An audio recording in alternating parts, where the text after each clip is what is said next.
Dhaka university ঘুরতে গিয়েছিলাম।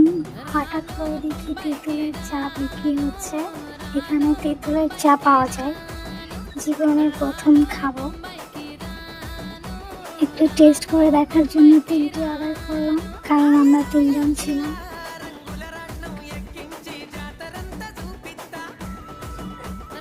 খুব সুন্দর করেই বানাচ্ছে। এখানে আরো মালটা আছে, মালটার চাও বিক্রি হয়। আপনারা কি কে খেয়েছেন জানাবেন।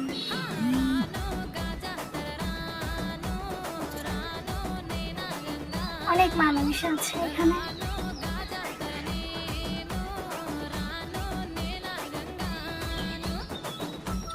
আমাদের চা হয়ে যাচ্ছে।